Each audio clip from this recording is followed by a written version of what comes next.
want to ask right now is Donald Trump the best candidate right now in the race for president of the United States out of the four of them? Personally, I would suggest if you registered to vote, consider it real good. Because he is a successful businessman. He's done a lot of great things in real estate. But is he really the best candidate for president of the United States? I would suggest he's not. I would suggest that Billy Graham would never support Donald Trump. I don't think he'd do that. The moral representation of what we need in the White House right now,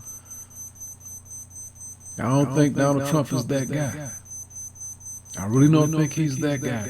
And I'm surprised that the religious right, who's part of the Republican Party's base, doesn't do something about that. Why haven't they said, Mr. Trump, I'm sorry, but we can't support you? Now, you know, based on the what's been released is, several years back, and, based on what he said in terms of grabbing women by their pussy, and she has some fake tits. That's not an isolated incident. That's Donald Trump. That's Donald Trump. I mean, if that was just one little incident, it's still Donald Trump. Look at what he said about Megyn Kelly. Look at what he said about Megyn Kelly. The Fox 2, or not the Fox 2, but the Fox Network commentator. She ain't no bimbo. She ain't no hoe. She ain't no,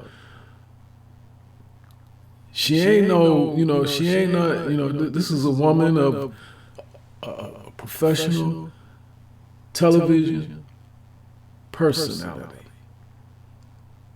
She ain't no Miss America or Miss Universe. She ain't fat and out of shape.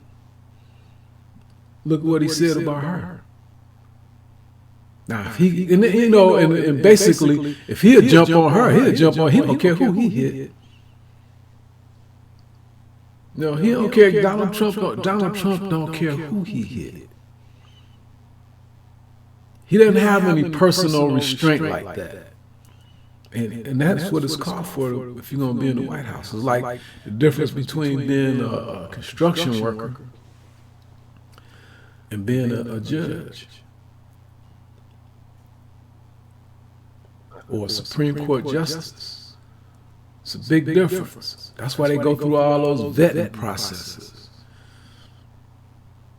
And we understand the differences of what goes on in the White House, the different personalities, the different personality between President Obama and President Bush, and President Bush the elder.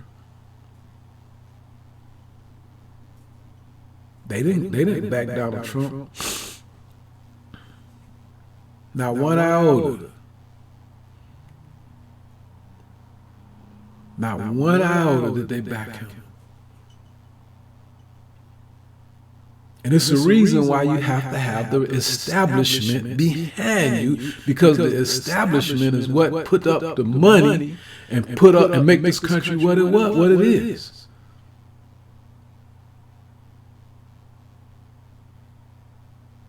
And we all can say what we want.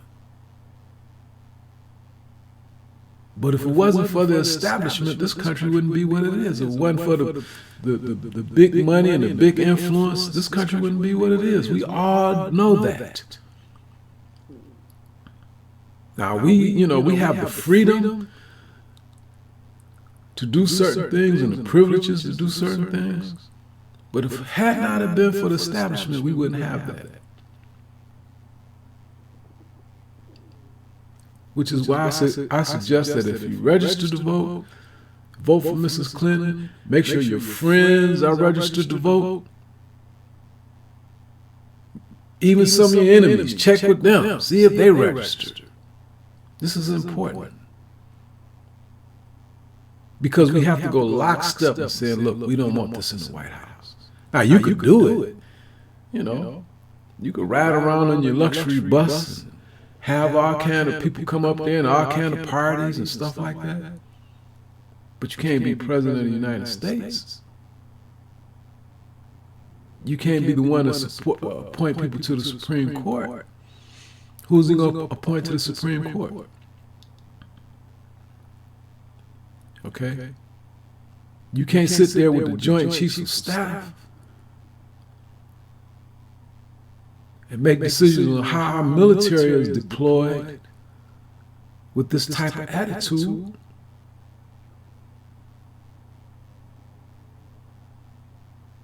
Right? You can't be part of the element, the executive branch of government, when you have to deal with the other two branches, because one branch may not go along with you. Now the country is stagnant for 4 years, or maybe 8.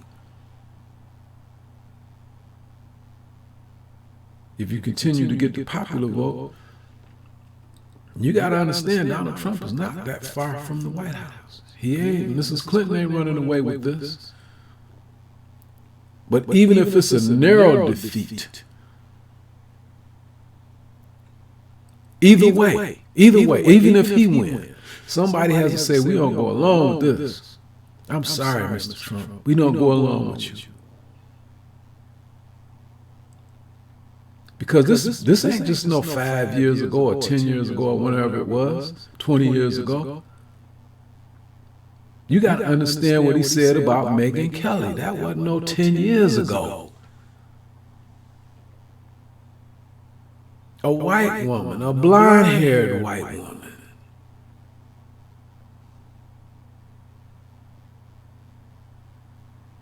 And that woman got children watching her when he's saying these things and disrespecting her like that.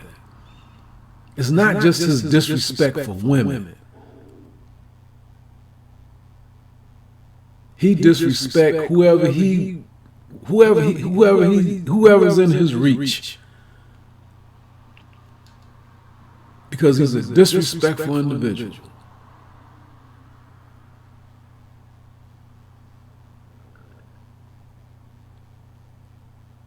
And disrespectful individuals create dissent. You know, they create animosity. And you can't have that in the White House. You just can't do it. And expect to continue to be the most powerful country in the world. Okay? It ain't just, you might be tight with the Russians, but, the whole world is not just the Russians. They had that problem in Germany with Hitler. Which brings me to another subject I want to cover right now. And it's Hannity. You get these guys like Hannity and O'Reilly and all of these people that's on Fox. They're good commentators.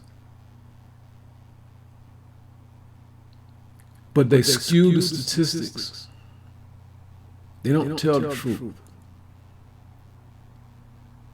And I understand that, that gets them ratings. But you still should be balanced, a little more balanced than what you are. He sat there and he talked. See, the thing of it is that they lie with the statistics. That's the problem. They lie with the statistics. They take somebody like, Jesse Jackson, who they know they know that Reverend Jackson probably don't have the staff to give him the statistics and break them down to him like they should. So he'll take them and say, well, under Obama, we have more black folks that's on food stamps.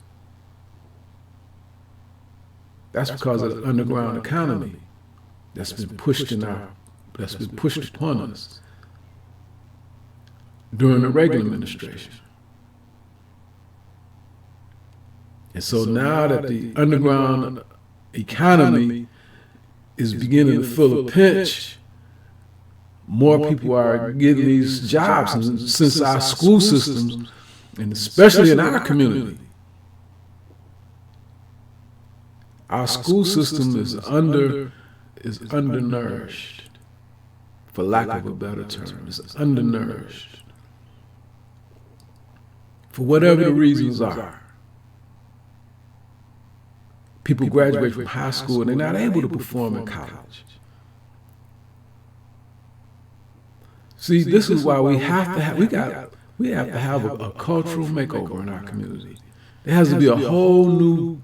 We have to start from the beginning almost. And who better to do it with than Mrs. Clinton? We have to have a whole new cultural makeover. We got to almost start from scratch, especially since we're in the shape we're in now. Because you can't graduate from high school anywhere, Detroit, Philadelphia, Chicago, Los Angeles, Birmingham, Alabama, Jackson, Mississippi. It's all the same narrative. We have to take a new approach, and a new approach should be science, technology, engineering, and mathematics based. It has to be in order for us to compete. If we don't, we're going to find ourselves in worse shape than we are now in 10 years.